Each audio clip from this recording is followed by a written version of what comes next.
Good morning, everybody. Hope you all had Morning. a great summer. Sandra, you want to call the roll, please? Of course, Mr. Chair. Courtney League as designee for Secretary Chaudhry. Present. Superintendent Chaudhry is absent. Mr. Derenberg, Here. Ms. Eberhardt is I'm here. present. Secretary Flora, Here. Mr. Gibbons, Here. Ms. Lala, Here. and Chair Casemeyer. Here. You have a quorum, Mr. Chair. Thank you. Alex, you want to give us your report?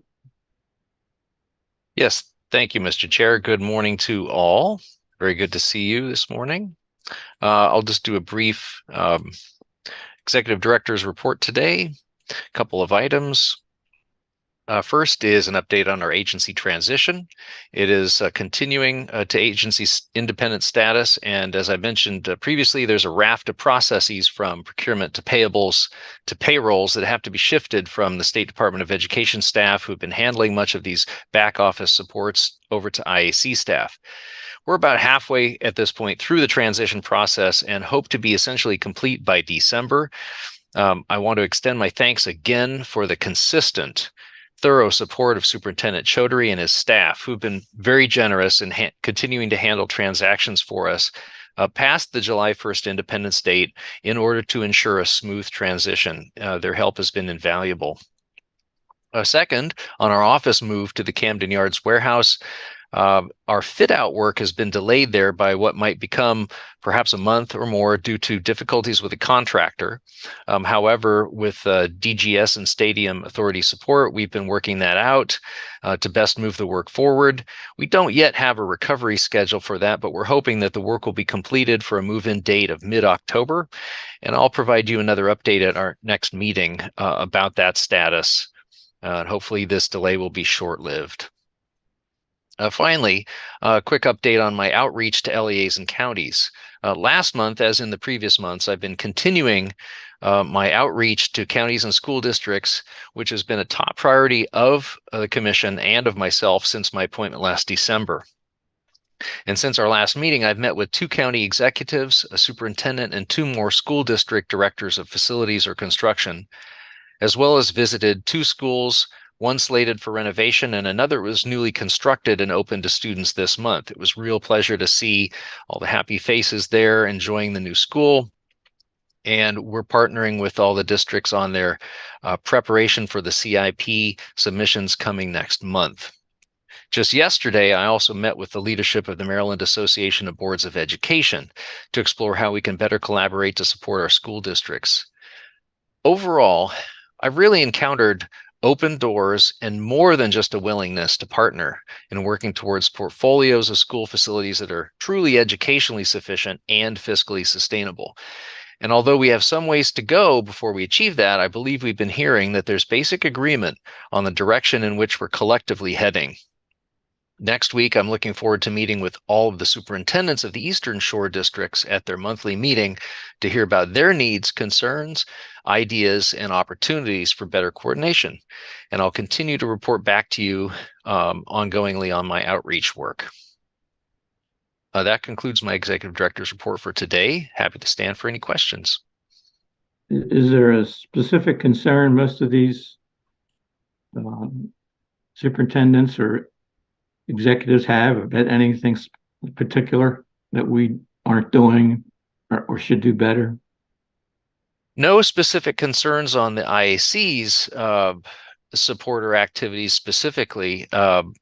However, there's a general sense of just mounting pressures, so many competing demands, and a desire that that the state and the IAC could assist them with more support and financial contributions, sort of generally. Their comments have been about how they're going to get to all the work that they have identified as necessary for their facilities. And so what we're doing is compiling with them essentially that need scoping and the projects that need to be in their pipeline so that we can properly prepare for that and try to bring as best as possible the state dollars to bear with the local dollars to get those projects moved forward. Any other questions of Alex? Your consent agenda, Alex, you want to Okay. go over that briefly? Sure. Thank you. Thanks, Mr. Chair. All right. Items 2A through 2D include administrative items, including last month's minutes, new contracts, 1 site approval, and 3 easements. Item 2D is the informational Built to Learn project status report as of September 5th. We stand for questions on any of these items. Any questions on the consent agenda? Do you hear a motion that we approve the consent agenda? Motion. Secretary Flora, Mr. Gibbons seconds. All in favor, say aye. Aye. All opposed? Okay. Item number 3, recommend revisions to the gross area baseline. Alex? Thank you, Mr. Chair. Yes, today this presentation is about the proposed gross area baselines. One moment. I need to put my screen here. One moment. Proposed gross area baselines the staff are bringing to you today for your consideration and approval. After our preliminary presentation at the August IAC meeting, we continued to take feedback from stakeholders over the following weeks. The gross area baselines that we're presenting here today for consideration have received numerous favorable recommendations from LEAs and work group participants, and at this time we feel strong confidence in the results. We have provided considerable background information so far on the GABs and our process for developing this current proposal, but we're certainly happy to discuss this material today if any questions remain. What we're presenting today are the conclusions from that process and our future goals, which really also queue up items for next month's meeting. As a reminder, in 2022's House Bill 1290, the General Assembly mandated that the IAC update our gross area baselines to take into account 6 key topics related to the requirements in the blueprint. And now I'd like to have Melissa go into greater detail on the proposed changes before you today. Thank you, Alex, and good morning, Mr. Chair and members of the commission. It's great to see you again. Today we have a much shorter presentation than we had last time. Hopefully this will be a lot of clarity. So there are 2 components of the request for approval today. The first is the gross area baselines, square footage per student for the elementary schools, middle schools, and high schools. Those tables representing the square foot per student at each of the student population totals were attached to the agenda for the meeting today for your review. We're asking for approval for those lookup tables. The second component is the proposed approach to address add-ons for career technology education, communities with a concentration of poverty over 55%, and communities with high percentage of English learners. Our research is still underway to develop the exact amount of gross square feet to be included in each of these add-ons, but today we're asking that you authorize staff to apply this methodology and to bring the exact gross square footage to you at the October IAC meeting for review and approval. We anticipate bringing these remaining items to you in detail next month. In order to be clear on what we're preparing for today and for October's request, we thought it would be helpful to go into a little bit more detail on the remaining items. The first is the gross area square footage add-on for career and technology education. We're proposing that each of the MSDE approved programs be grouped into one of 5 size categories: extra small, small, medium, and large, extra large. We're continuing to take data and feedback regarding these determinations from LEAs and the Blueprint work group, and the gross square footage totals will be assigned to each of these approved educational programs. The second is both the percentage and the add-on for the gross square feet for the concentration of poverty and the English learner add-ons. We've provided proposed ranges for both to the work group for review and consideration, and are testing these proposed add-ons with several LEAs. And the third and final item is the proposed changes to the state rated capacity calculation for high schools. We're proposing that high school gymnasiums be capped at 2 teaching stations versus the potential for 4 currently in the Administrative Procedures Guide. This applies only to the typical double gym high school that's in the vicinity of 10,000 net square feet. If an LEA chooses to provide a triple gym, meaning a gym that has 3 full-size sideways basketball courts, that gym would then be counted as 3 teaching stations. We're also proposing that a high school would be able to remove 1 PE space from the calculations of SRC teaching for SRC based on teaching stations, if that space needs to be provided with a significant amount of specialty equipment that would make it difficult to use for other purposes. These are such as a weight room or a fitness room filled with fitness equipment. As well as these items, which will require IAC approval, we are also continuing to work on projections for pre-K 3s and 4-year-olds to meet the blueprint requirement and develop a methodology that will allow us to responsibly allocate CIP 25 funding. We're working to develop a methodology to allocate the appropriate gross square feet for the pre-K additions, and we're continuing to work with MSDE and MDP on development of consistent data related to CPG add-on and adjustments to state cost share. So next we have 3 slides that show the summary of details related to the gross area baseline.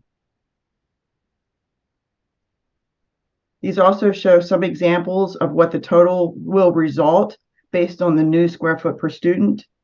This first one shows elementary schools. As we discussed last time, the proposed GAB increases average an 8.6 across the span of the smallest to largest high school. And the graph here is shown, we've reviewed last time at the last meeting. The next one is the gross area baselines for middle schools. As we discussed at the last meeting, our research indicated that the GABs for middle schools were the closest to the current educational requirements based on the work group feedback and the data that we analyzed. These increase more for smaller middle schools than larger schools and would increase an average of 0.75% across the range. Then finally, we have the slide showing similar information for the high schools. As discussed at the last meeting, the high school GABs, while not increasing the most, did have the most significant change due to the changes in methodology. This includes the changes to the state rated capacity I mentioned previously and the changes to the way the CTE spaces are proposed to be handled. The change in the range of change in the GABs goes from a decrease of 9% for the largest high schools to an increase of 3% for the smallest. However, it should be noted that the addition of the CTE add-on and this will ultimately not result in a decrease for most high schools in the state. One final topic we'd like to discuss is a recognition of the work group and the valuable input that they've provided for this effort. We're continuing to receive feedback related to topics scheduled for review and discussion at the October IAC meeting, but want to share that we've received support from LEAs, county representatives, and the work group for both the proposed GAB changes presented here today and the methodologies used to apply the add-ons. We look forward to continuing to receive feedback on these in the coming weeks. Next, we have Mike Archibald, the Manager of Planning of Baltimore County Public Schools and one of our valued members of the work group who'd like to share some thoughts on his experiences related to our work group participation. Mike? Good morning. Morning. Yeah, as a participant representing Baltimore County Public Schools, I've found this process to be very helpful. In the past, when we first heard about this opportunity and the discussions that were going to be happening, some on our end were a little skeptical, but I've really would like to thank everyone involved, Melissa and her team, and it's been a really good collaborative process for us. We've been able to share and see how our issues and challenges that we're struggling with sometimes in our system, and the others could share those things, and we could see positive change coming forward as we work with the work group. I've enjoyed it, and I think it's been a very positive and successful process for us, and I look forward to continuing that working relationship as we work through things moving forward. Thanks, Mike. Yep. So you feel it's a fair conclusion? I do. There's been not everything we wanted got in, but we've had the conversations and we've understood the challenges, how it relates to different things. And I think it's been a really good open process. So that's been really helpful for us. Well, thank you. Thanks for participating. Appreciate it.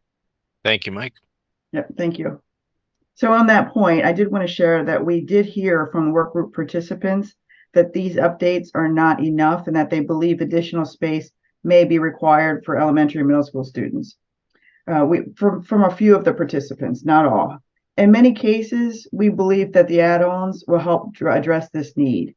But we also understand that many LEAs are early in the process of implementing blueprint changes and had difficulty responding to our proposed changes because they don't yet know quite how it's going to impact them. We appreciate all this feedback and want to be clear that this process of review and evaluation will continue with IAC staff. And if we find that in future these changes are not at the right place to collectively address LEA needs across the state, they will be reevaluated and proposed changes, if needed, will be brought to the IAC for consideration in coming years. So this completes our presentation, and now I'd like to hand it back over to Alex.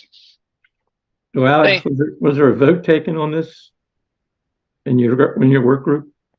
Not a specific vote in that this was all built to pull in the feedback and input of the LEAs into what became the staff recommendations to the commission. So what degree of, I won't say opposition, but were there people who were concerned about the results? Any? I didn't get a sense of, oh, we're going down the wrong road or the wrong path here from anyone. What I got was that there is a difference in the specific desires and needs of different LEAs based upon their different circumstances. And so some LEAs would like to go more in this direction. Other LEAs might like to go more in that direction. And what the proposal here really embodies is that middle ground that is the, as best as we could all see, the sweet spot that everybody can live with. Even if some LEAs didn't get everything they wanted, what they may have wanted were sometimes in conflict with each other. So this is really about the best compromise synthesis that I think we could get to. Anyone else have any questions? Let me ask this question. I'm a little confused. So why don't we, so we're going to vote again next month on these modifications that you need to make? On the add-ons, yes, Yeah, because we want to bring why you don't we specific why don't we add-ons. wait till then? Why do we have to do in two parts? I'm just curious. Because the statute said that we need Okay. the commission needs to adopt the base Okay. gross area baselines by October 1st. And so Okay. we are on schedule for that with this base approval. Okay. You want to read the motion?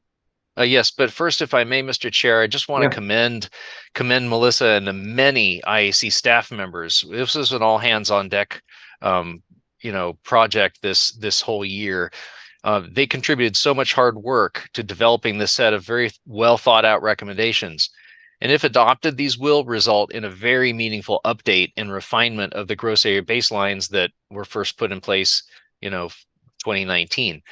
So happy to stand for any questions you might have. Otherwise, the motion is to adopt the proposed gross area baseline updates as presented in this item for use in calculating state construction allocations, and to direct IAC staff to propose new methodologies for the allocation of GAB square footage add-ons for career and technology education spaces and schools with a high concentration of poverty, with a high concentration of English learners. Would someone like to make that motion? Motion. Madam Secretary, second. Mr. Derenberg. Any more discussion on the motion? I'm sorry, Melissa, for leaving out my congratulations and thankfulness for all you did. We appreciate it. Secretary Flora. Oh, no, just commending the work. Great Okay. job. Thank you for the process. All in favor of the motion, raise your hands. Say aye. Any opposed? Okay. Item number 4. Baltimore City Public Schools Northeast Middle School limited renovation. Arabia?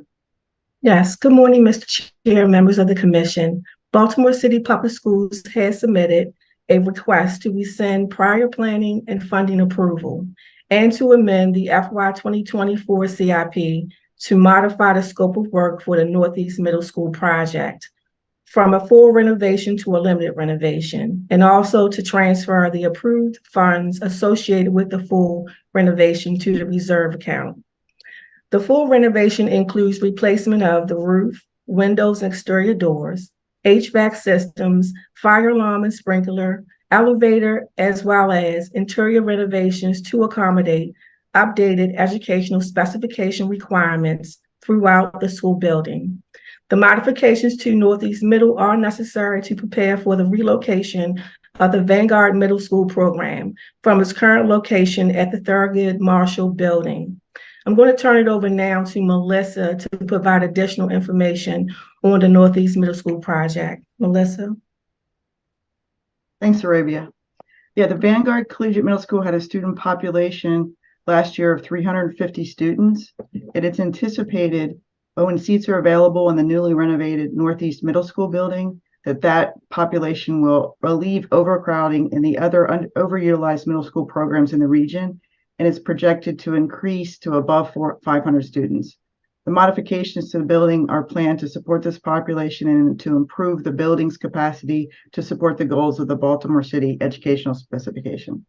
In addition, if the scope is approved to the Northeast Middle School building, this project will allow city schools to properly dispose of the Thurgood Marshall building. This facility is oversized with a current condition that requires extensive maintenance and projected future capital costs. The Thurgood Marshall building will continue to serve as swing space for high school students until such time when the high schools are completed, and then will be disposed of. Arabia? Read Read the motion. Please. Or do you want me to do start? Read the motion first. We have questions asked. Go ahead. Why don't you read the motion? I'll read the motion. Yeah. Okay, sorry.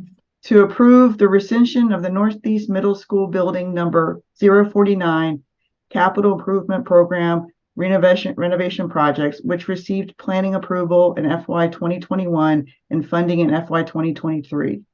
Number two, to transfer $2,504,000 assigned to the project to the LEA's reserve account. And three, to amend the FY 2024 CIP to include the new limited renovation project at the Northeast Middle School building with a maximum state allocation of $27,400,000 and to apply the $2,504,000 from the LEA's reserve fund to this project. Would anyone like to make that motion for purposes of discussion, please? Ms. Everhart, second. Mr. Derenberg. Questions, discussions about this issue? Secretary Flora? In terms of the Thurgood Marshall, has there been any discussion about what the future, it says disposal, what the future of that is, or how that will occur? Will it be renovated? Is there an opportunity for future private sector renovation, or is it planning to be demolished, or what's just more of an point of information? So they do plan on turning it over to the city, and I do think there is discussions with the city on potential future uses for the building. Okay. I thought you said it was going to be demolished ultimately after the high school renovations. I'm sorry. If I said that, I misspoke. It's to be disposed of, not demolished, but it is going to be turned over to the city. Disposed. I guess Disposition process. Yeah. Is there any historical significance of the building? Do we know? For Thurgood Marshall, I'm sorry, I can't answer that. Okay. I do know that.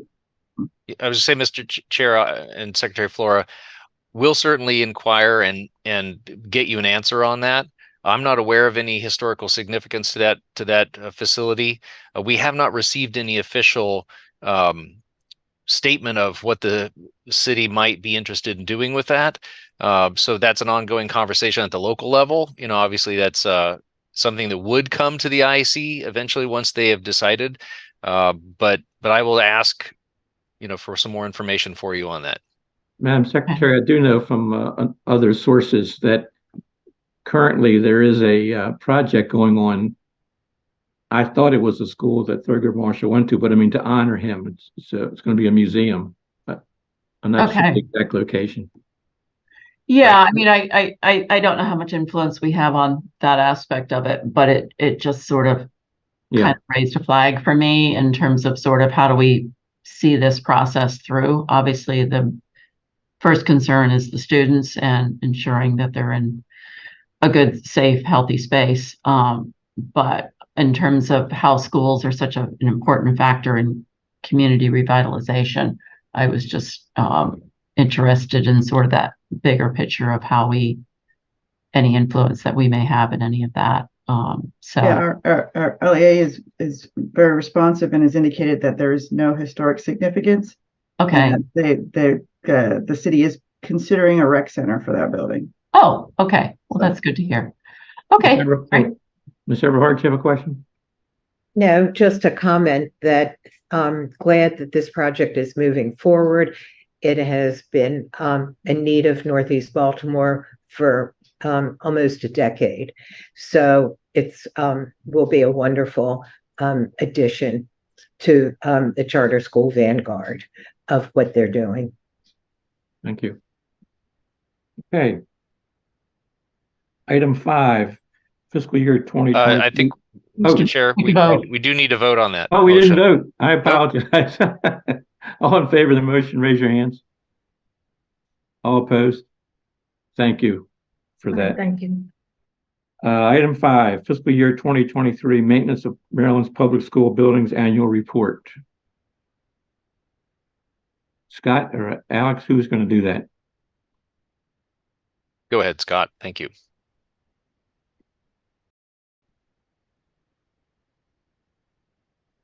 Oh, I'm not hearing anything. Is that we have mute?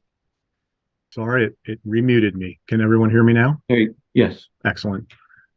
Good morning, Mr. Chair and members of the Commission.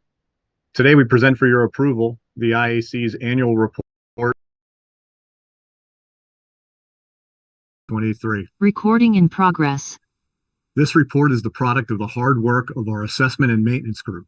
With me today to talk about the IAC's Maintenance Effectiveness Assessment, or MEA, and the annual report is Administrative Officer Brooke Finneran. As background information, I will first provide a brief summary of the nature of the two very different assessments that the IAC conducts of public pre-K through 12 school facilities in the state. The first type is the assessment of the condition and educational sufficiency of a facility as part of the IAC's Statewide Facilities Assessment, or SFA. Maryland law requires that the IAC visit every pre-K through 12 facility for an SFA assessment at least once every 4 years. This assessment generates a facility score that reflects the condition and its educational sufficiency of that specific facility. We are providing an update on the SFA program in this year's IAC annual report, which is covered in agenda item number 6. The second type is an assessment of the effectiveness of the maintenance conducted by each school district in its facilities. This maintenance effectiveness assessment, or MEA, is what we're covering now in this presentation. The MEA assesses the effectiveness of the school district's maintenance each year by looking at the results of the maintenance in a sample set of about 15% of the district's facilities, with a minimum number being 3 facilities in the case of our smaller LEAs. The IAC has conducted maintenance inspections since 2007. Beginning in fiscal year 2021, IAC staff implemented a new maintenance effectiveness assessment, both to meet the IAC's statutory responsibilities and as part of its technical assistance to LEAs. The assessment focuses on the things that have a substantial and direct impact on teaching and learning and on the longevity of building systems of the facility.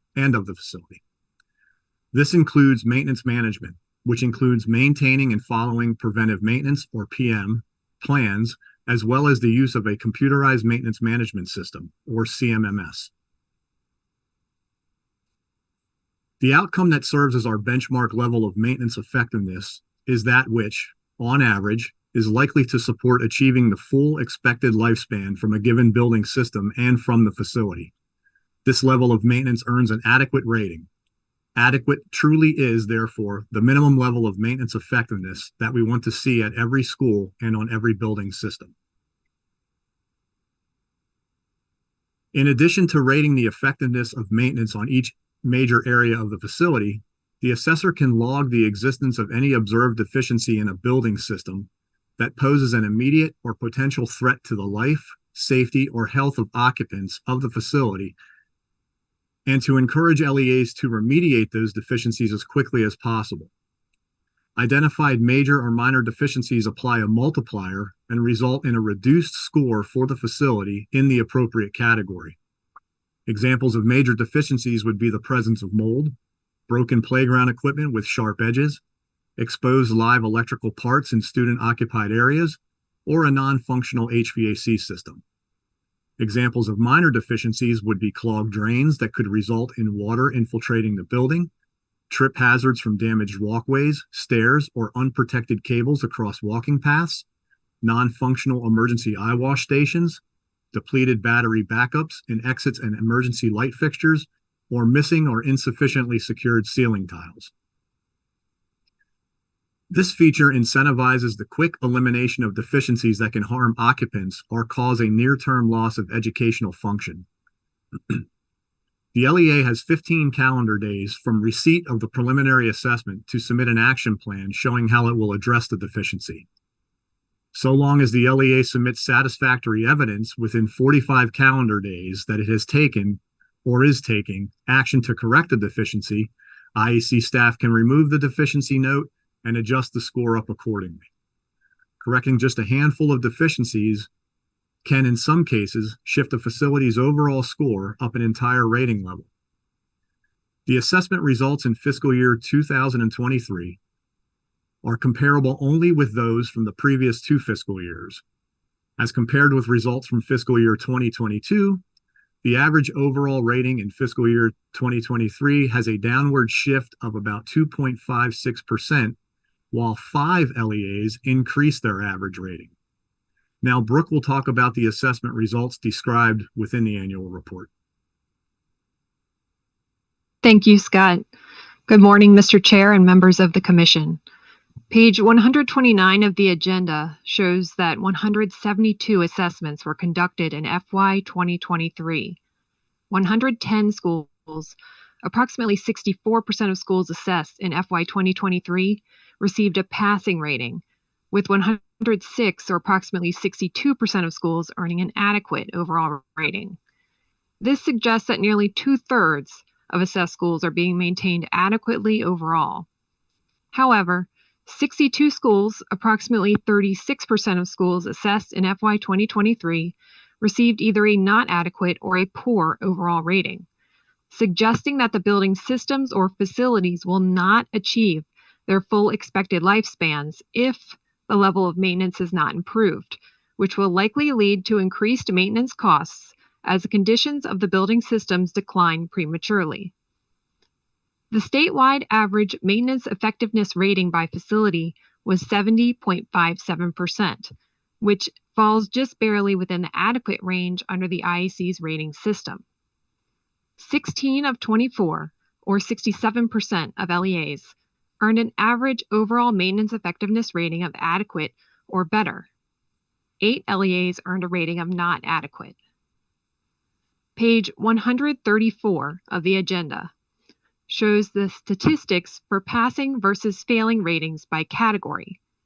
LEA maintenance effectiveness was highest in the building system categories of floors, positive site drainage away from structures, and windows, caulking, and skylights. The highest number of superior ratings were earned in conveyances and roof drains, gutters, and downspouts. LEA maintenance effectiveness was the lowest in the building system categories of roadways, parking lots and walkways, plumbing fixtures and equipment, and fire and safety systems and utility controls. For any deficiency noted in a preliminary report, The LEA may request that the IAC remove the deficiency's negative score effect from the overall facility score in the IAC's final MEA report. At its discretion, the IAC may reduce or remove the negative score impact of a minor or major deficiency if an acceptable action plan and final response are submitted on time and sufficient proof of remediation is included. The parameters for removal of deficiencies can be found in the MEA Deficiency Removal Guidelines posted on our IAC website. The LEAs accrued a total of 338 deficiencies that were not remediated. The categories listed under Site and under Building Equipment and Systems collectively received 236 of those deficiencies. It is important to note that the number of deficiencies accrued by LEAs ranged significantly, from a low of 0 to a high of 6.5 per school assessed. As was the case last year, our experience this year suggests that some of the higher numbers result from some LEAs having more portfolio than they have the resources to maintain, or in some instances, the LEAs didn't provide the proper documentation to support the remediation efforts. The Maintenance Effectiveness Assessment includes 2 categories under maintenance management, which focus primarily on the LEA's use of their computerized maintenance management systems, CMMS, to plan, execute, and document preventive and reactive maintenance efforts. This would also include work that takes place with the assistance of contractual services. Many LEAs saw scores decline in these 2 categories in FY 2023, largely due to a significant number of work orders remaining open for extended periods of time and/or neglecting to describe steps being taken towards a resolution. Computerized maintenance management systems are a crucial tool that LEAs must fully and properly utilize to oversee the operations and maintenance of their facilities. A CMMS, if used well, will track the work order history of each asset, including all associated parts and labor costs. This data can be used to hold staff and contractors accountable for their work and find problem areas or recurring issues with specific assets, which will influence system repair or replacement funding decisions and identify staff shortages. IAC staff will continue to work closely with LEA maintenance leaders to support them in deploying solutions and best practices that will help the LEAs improve maintenance of their facilities and thereby better support teaching and learning. The IAC's Maintenance Effectiveness Assessment will continue to be a powerful tool for this work.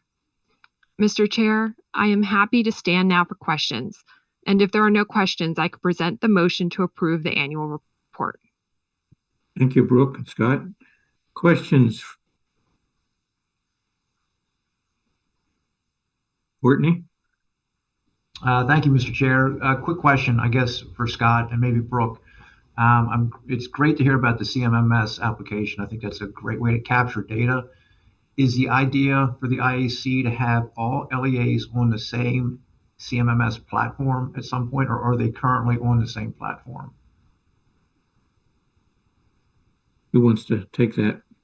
So I think there's an opportunity down the road for all LEAs to be on a similar program, Courtney, but as you're aware, they all function a little differently and are paying for their own CMMS systems that they feel will benefit them moving forward. So I think currently right now we have 4 different CMMS systems being used at large throughout all the LEAs, none of which are eMaint. Interesting. Thanks, Scott. Another follow-up on that is, does the IAC have access to see the data in the LEA's CMMS programs or platforms?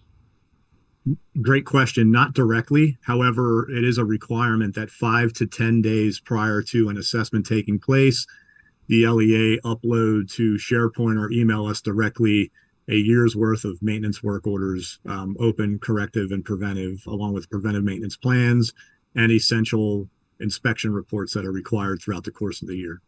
So that gives you the opportunity to kind of see some trends, what's going on at the ground level. It's perfect. Right. Yeah, as you're aware, we're trying at DGS to get the agencies that we support on the same platform.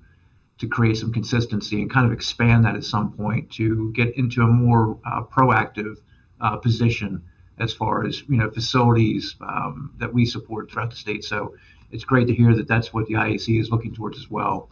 Thank you, Scott. Thank you. Secretary Fluor? Yes. Hi. This is really wonderful work to see how you're going through these assessments, and thank you for providing this.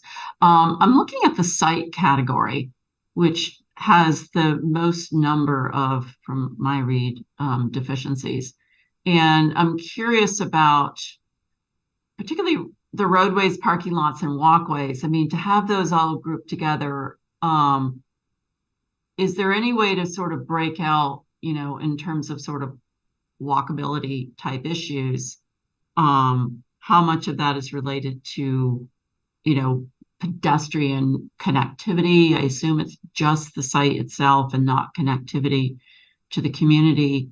And it seems that I realize those are all sort of hard surfaces, but grouping them kind of doesn't give us a real picture and whether or not there's any correlation of the types of deficiencies related to rural, urban, or kind of what's going on there. I mean, it's so important to have outdoor space for children.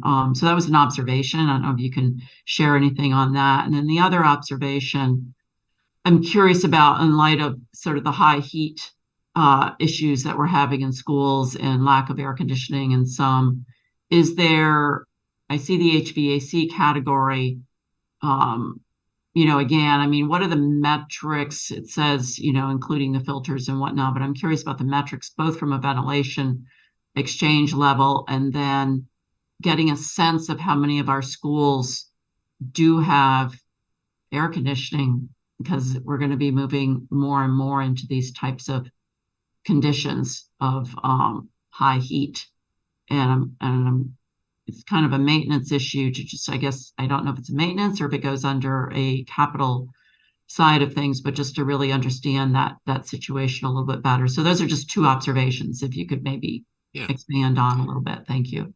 Mr. Chair, if I may, thank you, Madam Secretary. Very good questions. To take them in order, first, with regard to roadways, parking lots, and sidewalks, this MEA only looks at LEA's maintenance of those. It does not look at are the layouts,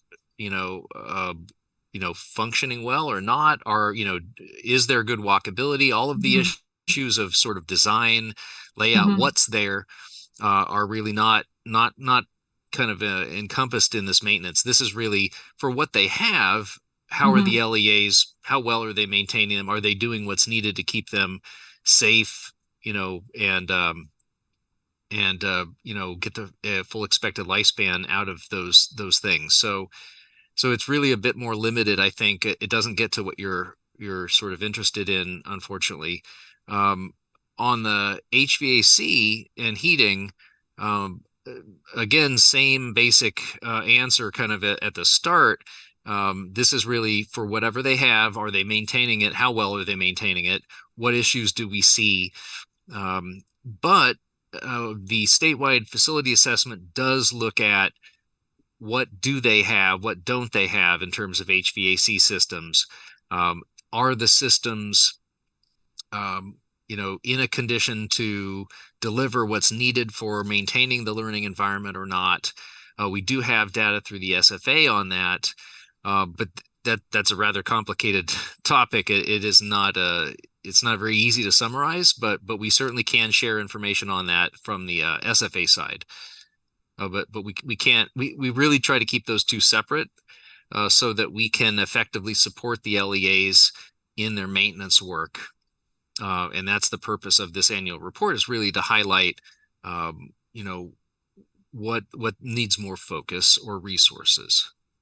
Understood. Thanks, Alec. I think clearly this tells us a lot, I think, in a lot of different ways, but I understand it's kind of current conditions. So thank you. Thank you. Alex, just we had two new members, two secretaries come on, but this issue of air conditioning in the city, schools always comes up.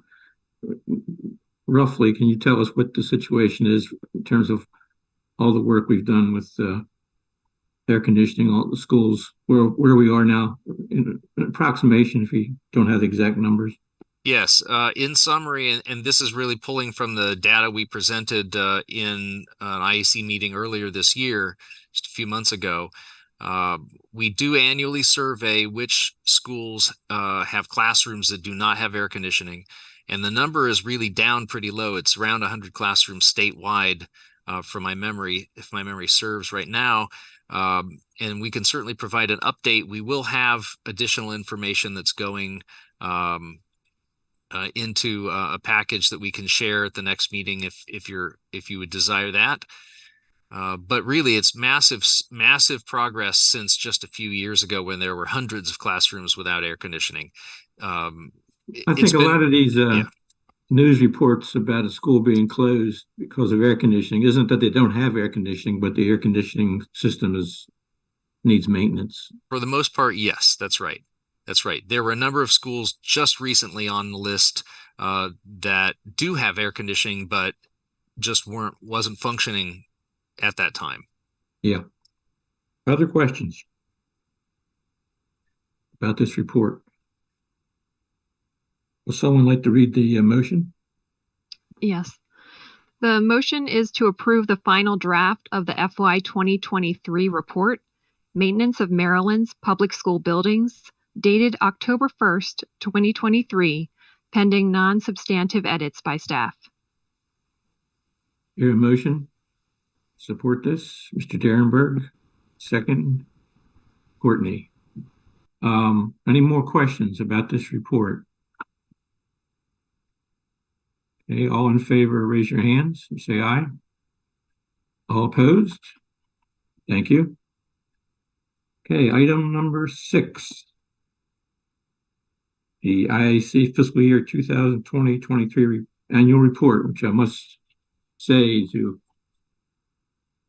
Alex and Cassandra and Hannah did a great job. I think it's a really interesting document, the way you've presented a lot of dry information. But anyway, Hannah, you're going to do this? Yes, thank you, Mr. Chair. Good morning, Mr. Chair and members of the Commission. Included in today's agenda on pages 304 through 344 is the IAC's fiscal year 2023 annual report. This is the second comprehensive annual report for the IAC, which is provided in addition to the information we publish on our website for public information or as required by statute, including the annual Maintenance of Maryland Public Schools Building report that was presented in item 5 of this agenda.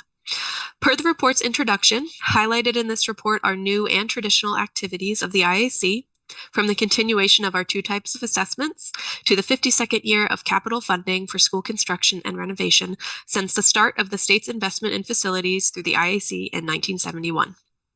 The report also includes interviews with Jennifer Lynch, the Senior Policy Advisor of Education and Workforce for Baltimore County, and Bob Wilkinson, the Director of Maintenance and Operations for Frederick County Public Schools. The report is provided in conjunction with the IAC's website as a tool for public information regarding the IAC's programs and services. I won't go into too much detail. I'll really let the report stand for itself, but I can now read the motion and stand for any questions. Okay.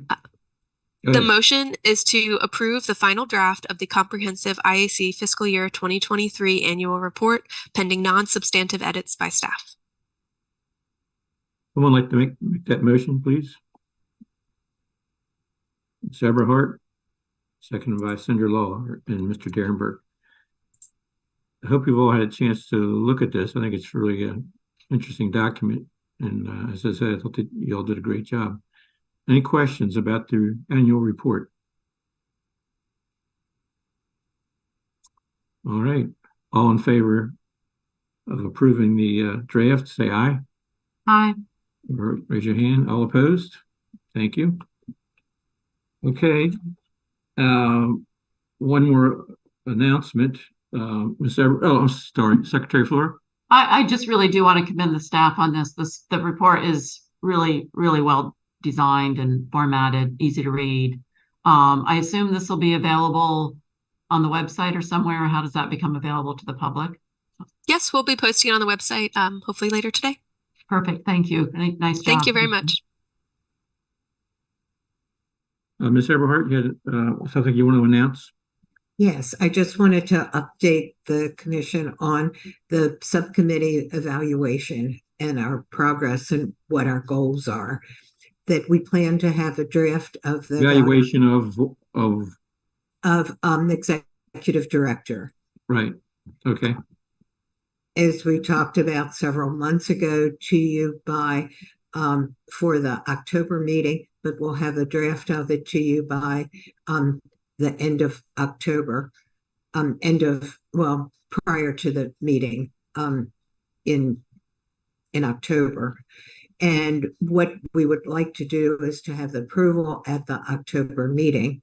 The only change that we're making is that the survey of stakeholders, instead of being done for this evaluation, it will be done for the 2024 evaluation. That way it gives the IAC and the executive director a whole year to implement all the things that are being done. So if there's any questions, otherwise we'll continue to move forward with our evaluation.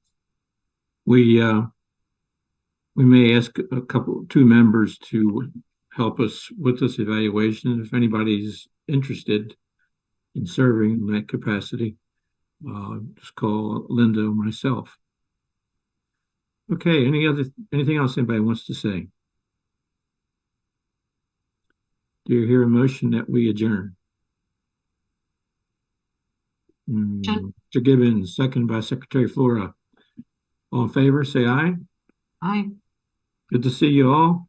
Have a nice month and see you in October. Bye-bye. Thank you.